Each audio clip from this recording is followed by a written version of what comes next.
This is Tush, and I welcome you to Tushalicious Talk, an Oklahoma City podcast for titillating women, tantalizing conversation. And I thank you in advance for allowing me to be your one-stop shop advocacy connection. Hello, hello, hello. Welcome back to Tushalicious Talk. I am Jakky, nicknamed Tush, and I am bringing you another episode of Tushalicious Talk. And today we have Pike off OTA, and my guests are Whitney Mullica, who is the vice president of Pike off OTA and Oklahomans for Responsible Transportation. And then Jaye Watson-Patten, who is the volunteer facilitator and a board member of Pike off OTA. And Pike off OTA is a grassroots 501c4 organization by Oklahomans who support responsible transportation. So thank you for coming. I met Jaye at the Thunder Women's Day event. The conference. Yes, that was a great time. Yes, it was. I enjoyed my conversation with you there. And I appreciate you coming here. There's lots going on with the turnpike. And if you will continue the introduction for yourself with that, and then let us know a little bit about Pike off OTA, please. Okay. You can call me Jaye. And I'm a volunteer with many other volunteers for our organization. And I'll let Whitney go ahead.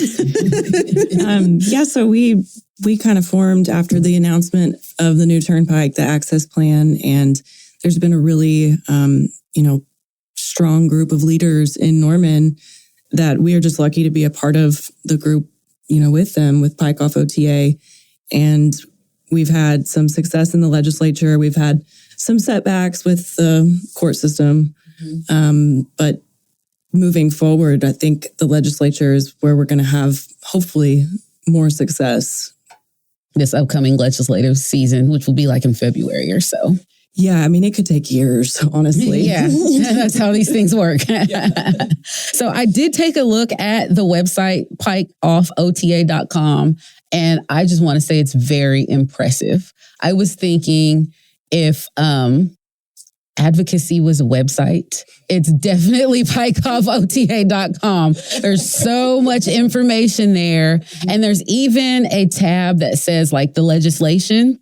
And there's bill tracking there. There's a video for how a bill becomes a bill. You have a list of the legislators, a list of the House reps, the senators, how to contact them. Like there really is a lot of information on it. I was thinking, oh my gosh, we don't even have that on the state League of Women Voters website, and they have it here. So I will definitely be referencing your website when people want to know more information about how a bill becomes a bill. But what I read on there is that the organization formed after the announcement of the Access Oklahoma program by Governor Stitt and the Oklahoma Turnpike Authority. And then Pike off OTA's focus originated in an effort to prevent the development of two proposed turnpikes, which are the East-West Connector and the South Extension. And then you also want to reduce the overreaching impact of the Oklahoma Transportation Authority. So I'm wondering if you go into a little more detail on that. Like do you know how long the OTA has been around? Yeah, so OTA was formed in the late 40s, and it was actually pretty necessary back then because the Oklahoma Department of Transportation, I think it was the Bureau of Roads then, but they were having a really hard time getting funding from a federal standpoint. And so instead of continuing to have this problem of there's not enough money, there was some creative engineers and creative financing industry experts that came up with this basically scheme that really worked for a while. I mean, people really loved the Turner Turnpike, and the first few batches of turnpikes, they did have some controversy, but I think overall, like the vibe with the community in general was accepting. And so the problem in, some of our group's eyes is that they created this system where they can cross-pledge. And so we have a couple of turnpikes. You've got the Turner Turnpike, the Kilpatrick, the H.E. Bailey. Those all make money. They're revenue positive. But you have a lot of other turnpikes that are not revenue positive. And so they will cross-pledge those funds to pay the bonds off on unsuccessful turnpikes. that seems like a monopoly in perpetuity. Like, where would that ever end? Yeah, I get that. So is that why you guys say that it's overreaching, or why the statement says that it's overreaching? The overreach is really a part of having governmental accountability. When you have a board of people who are appointed by the governor, which we actually did pass legislation this last session that the House leader and the Speaker, Senate pro tempore, they're going to get to add some people to the board now. So we have a little bit more diversity coming up. But right now, there's a group of people who are not elected, who have no accountability to the citizens of Oklahoma, but they have the power of eminent domain. They can take your home, and we don't have any recourse as tax-paying citizens. Wow. That's a lot. Yeah. And that's probably how they end up taking, you see these stories of, most of the time it's a little old woman and she's been living in her house for 50, 60 years. Right. And then they want to say, oh, well, you got to pay, $30,000, $40,000 if you want to keep it. And the house has already been paid off. And where she's going to come up with this money from? So that it's a group of people that are not even elected that is making that decision. Wow. That's deep. I had no idea. I actually didn't even know that Pike off OTA existed until I met Jay. So learning a lot here.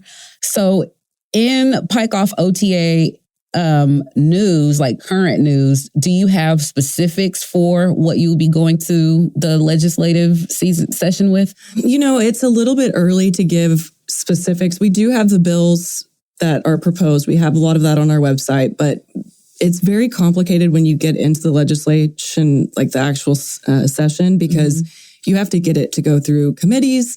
Then it has to go over to the other house, and it's got to go through their committee. And so those things have to kind of take place before we can really say, okay, this bill is what we're focused on.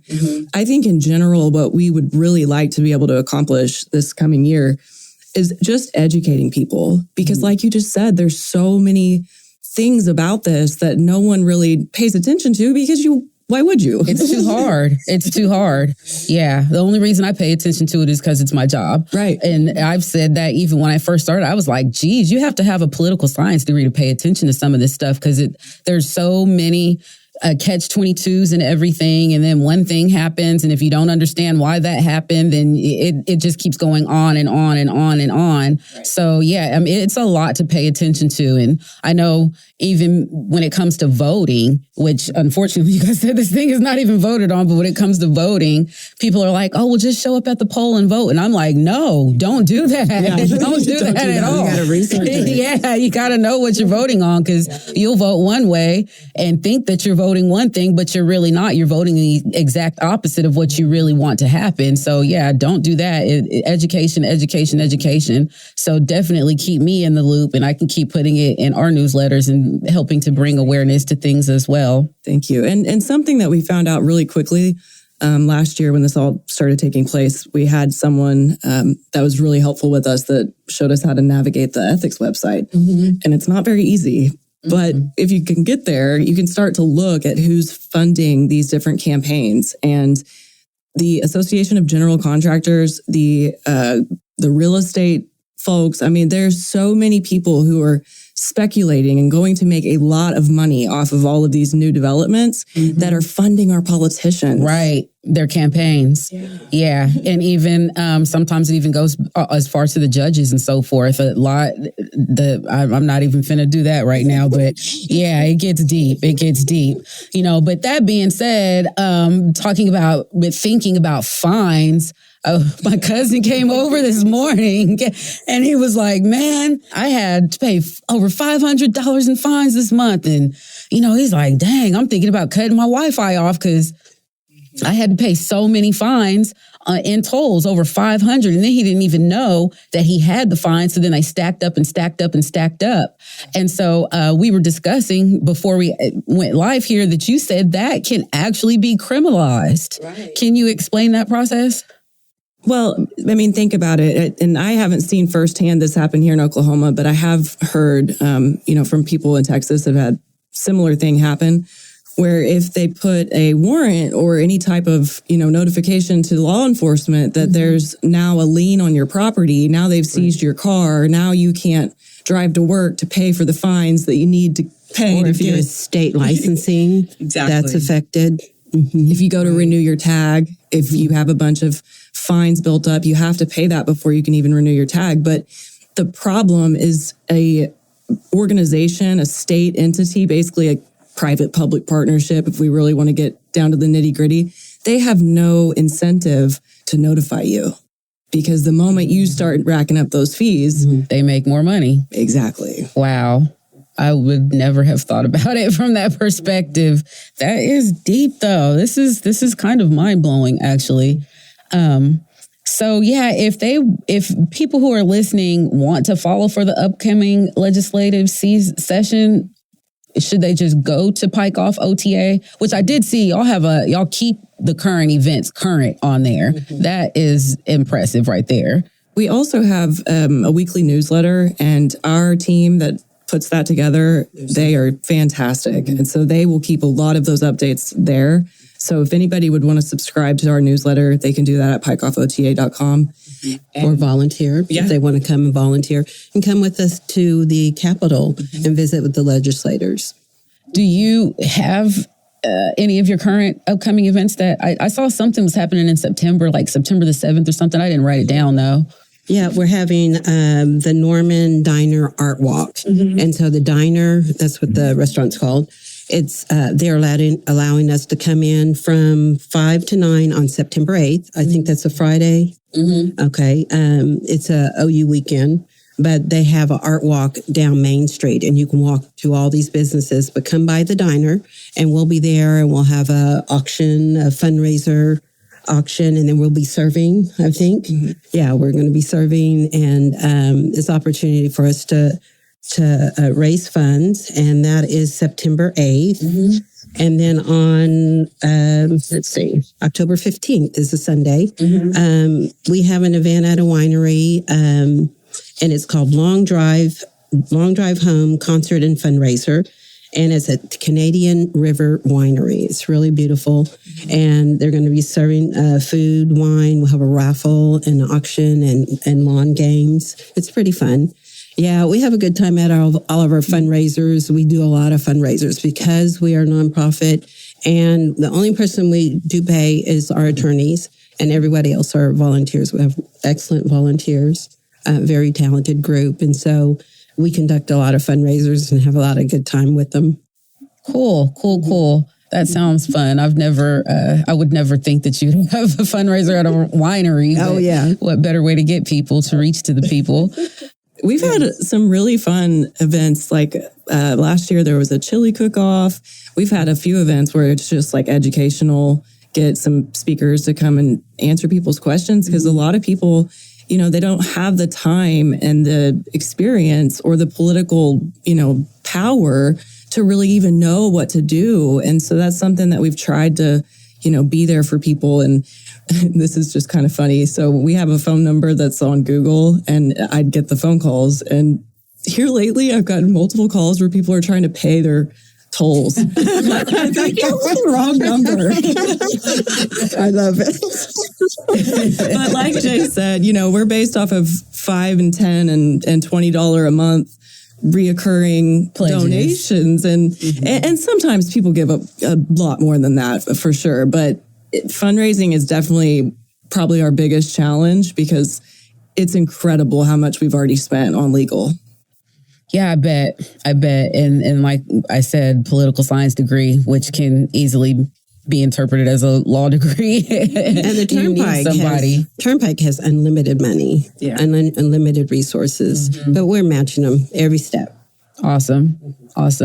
So I think my last thing I want to say is, for this 2023 legislative season, there was a bill that you said that recently got passed. Can you touch on that one more time, please? Yeah, so we passed, Representative Sterling helped us. He's my rep from Norman, and he helped us pass a bill to change the way the board members are appointed. Mm-hmm. So right now, the governor has the sole discretion to appoint new members whenever their terms are up. Mm-hmm. This will give the Speaker of the House and the Senate pro tempore, they will each have a couple of spots to fill. Mm-hmm. Now, I will say, just for some perspective on this, it's going to be interesting to see how that works out, because the big problem that this all comes down to is patronage. And if you have one person doling out all the patronage, of course, he's going to enjoy that. But now we're going to have 3 people who have the power to, provide jobs and get their buddies rich. And so there could be a catch side. I mean, it's just like you said, you need almost a political science degree, because there's externalities to everything that we try to do. Mm-hmm. Do you know of any other bills or petitions that went in 2023 that did or did not pass? Oh, we had Imminent Domain. We had a handful. I mean, it's like playing 3D chess up there trying to get a bill passed. I know. I know. And you have to form those strategic relationships, and you have to know who the key players are, because let's face it, the staff runs that place. It's not the legislators. And so we did get really lucky, but we had some really good volunteers that were up there all the time, just explaining to people, educating, handing out handouts. And, we had some success. And I'll tell you, it was so funny. I met with the Senate Transportation Chairman really early last session. And, I tell him who I am, and he starts rattling off some things. And I was like, no, you're wrong. Actually, here's what the truth is. And I kind of took him by surprise, because he was not expecting me to know what I was talking about. But it was funny because our relationship, it started out really tense, and we were butting heads, and, almost to the point, you almost want to raise your voice, because you're just like, do you hear what you're saying? And by the end of a session, he was one of our biggest victories. We just had to win him over and show him enough that we know what we're talking about. Yes. Yeah. That's right. Yeah. And we're not going up there and being aggressive. There's a lot of aggression. There's a lot of tension at the Capitol with other issues that, I was up there one day and people were getting basically arrested because things are personal. If you have enough gumption to go to the Capitol, it's because something is on your heart. Yeah. So yeah, it's passion. Yeah. So what was the eminent domain bill? The eminent domain was to modify it. I don't know exactly. There was a few. None of them actually made it very far, because the problem with trying to do something on eminent domain is local leadership doesn't really want you to mess with that.